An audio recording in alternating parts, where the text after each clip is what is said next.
Hello everyone.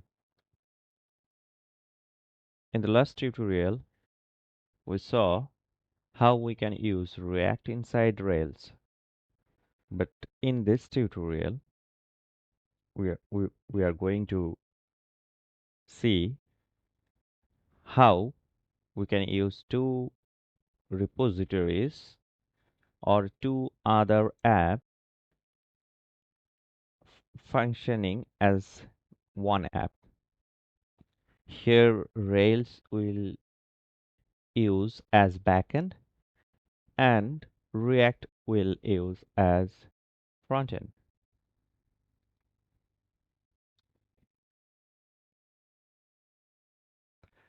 We are now inside Rails backend. We will install Rails app here.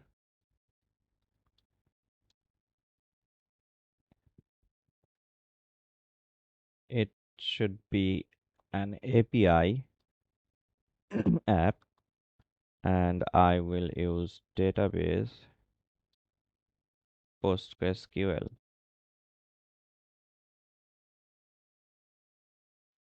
As you can see, our Rails app has been installed.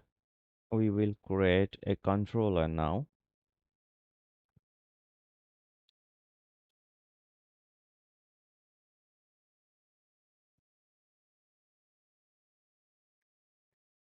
Rails generate controller.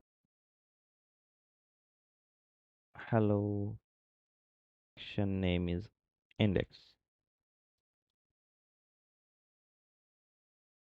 After generating controller, we will generate a model Rails G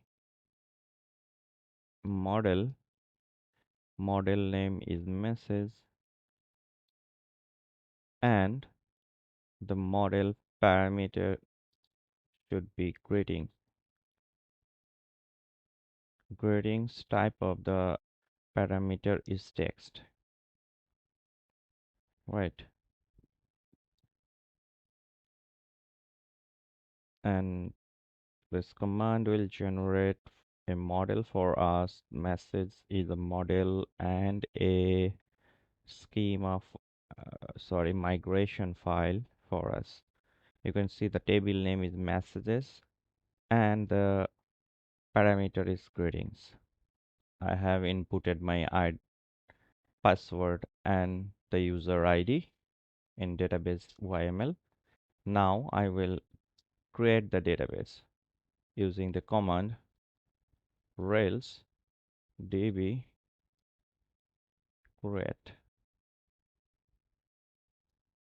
and this command will create the database in my local machine. I want to migrate the information inside the database. So I need to run rails db migrate. This command will generate a schema file for us inside db. Okay, our database is ready, and we have migrated the database. Now we need some information inside the database. As you can see, our table name is messages and parameter is greetings. So we can use the Rails console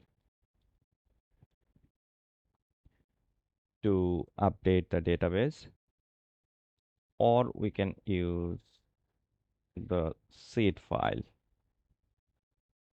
So let's try to use the Rails console. So I need to call the message dot using the model name.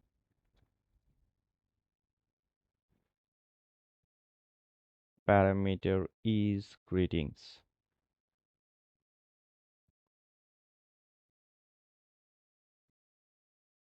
Parameter is greetings.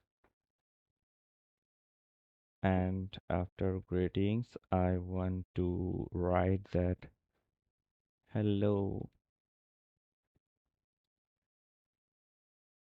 from console from Rails console 1. Forgot to close the quotation mark. Database has been created. Now we will create second one, second database 2 from console. Let's try it using the seed file. I just want to copy this one from here and I will go to the seed file, paste it, rails seed.rb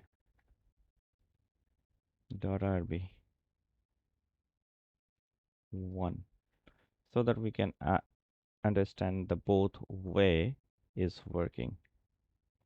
Rails seed, let's say 2, 3. And now we will run the command rails db seed. It will update the database. Now we need to implement the method to call the information from database. We are going to create a variable name msg. I will call the model name,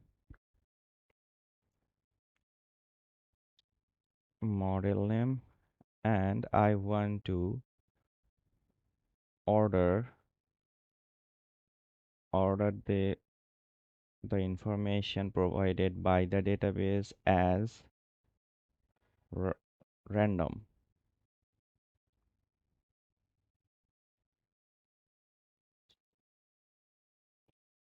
And I need the first element of the randomly generated data.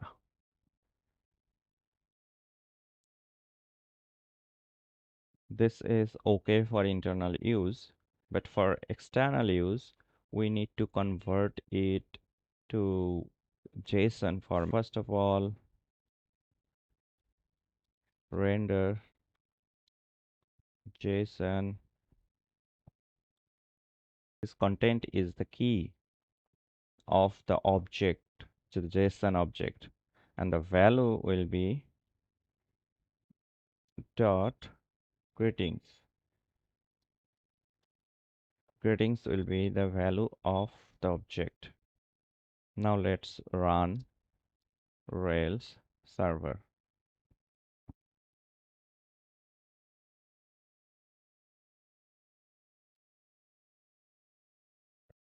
Rails server is ready, but if we see the routes, it will find that hello index.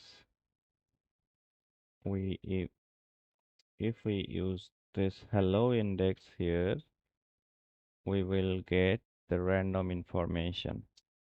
We will use rec course.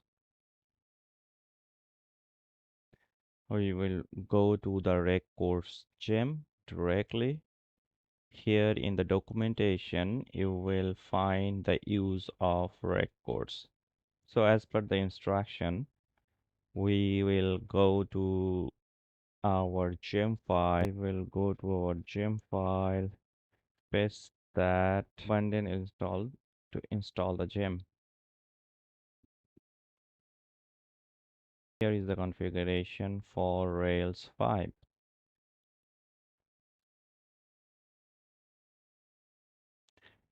And paste it here. we can see that it is a middleware. We will allow only HTTP, sorry, HTTP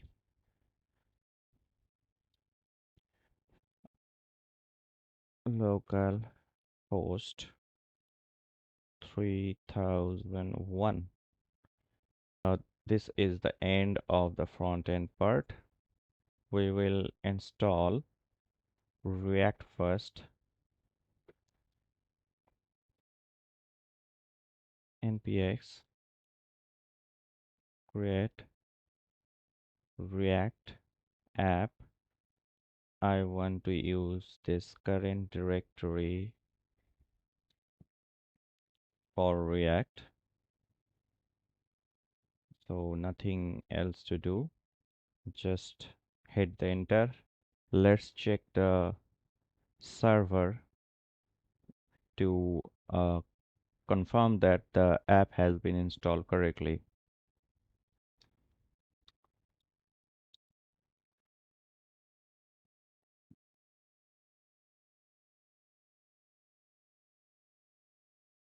It will show you a message that something is running in 3000. We want that, so we will press enter. It will automatically open up in 3001. Let's create a component inside components folder. Components, we can name it greetings greetings.js. Inside that component we will create a function. The name of the function should be same as the file name, greetings, and we will return something. We need a div, and inside that div we need h1 tag name. We will display the message here,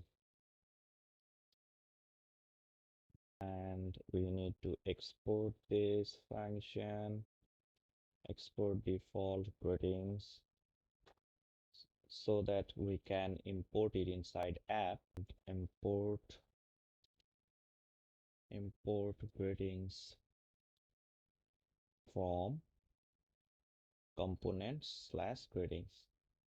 Okay, now use that greetings here.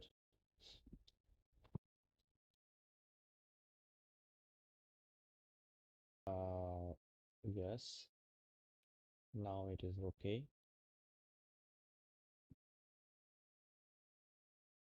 We can check it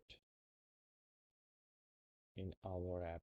You can see the message we written there, here in the greetings component message. If I change the message to world,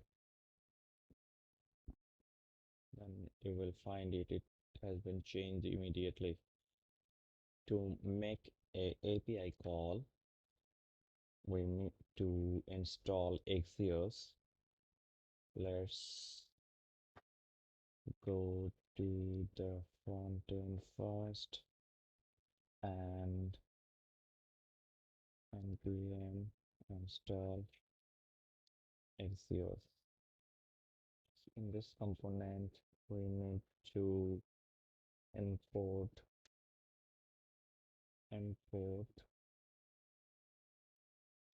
Axios from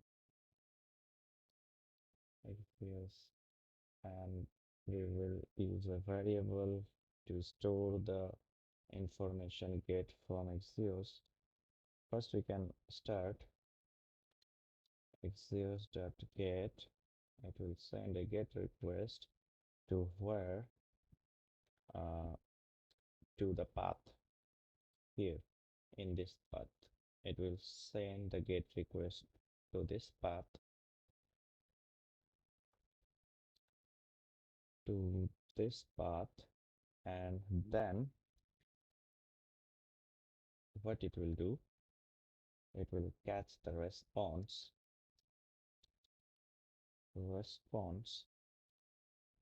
and do the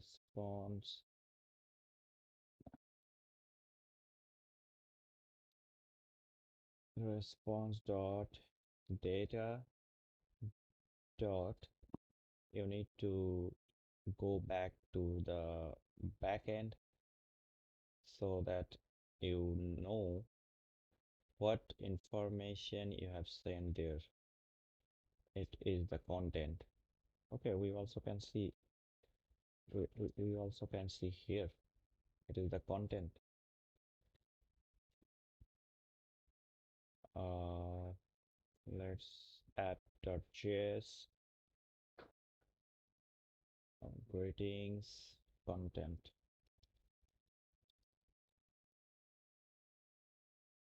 We will import use state and pass the state there. Import React use state from React. Okay, now use the use state hook here.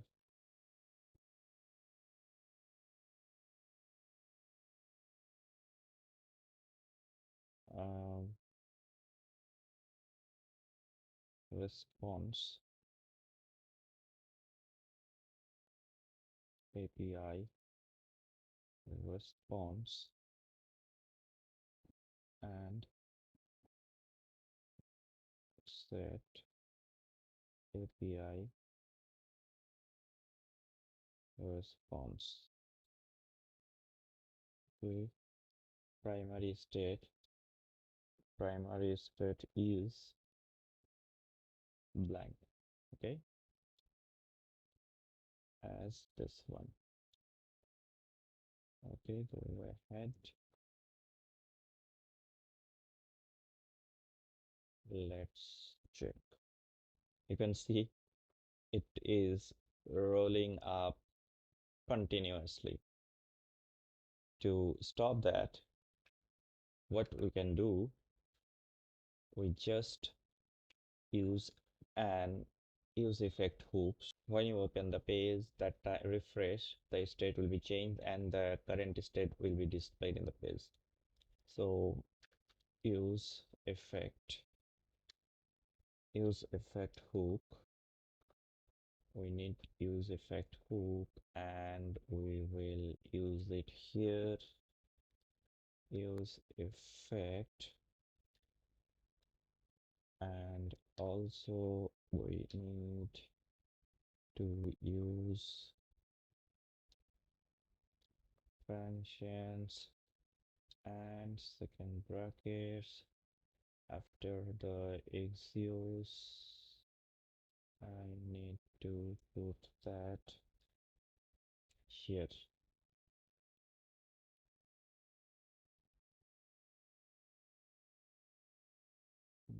Here and also the first bracket. Okay. After implementing the use effect hook, let's run the server and see whether it is working or not. npm start.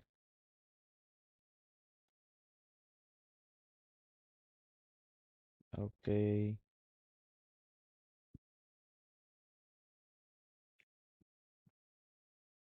you can see the error has been gone. It is not repeating itself again and again. So thank you for bearing with me and hope to see you again in next video.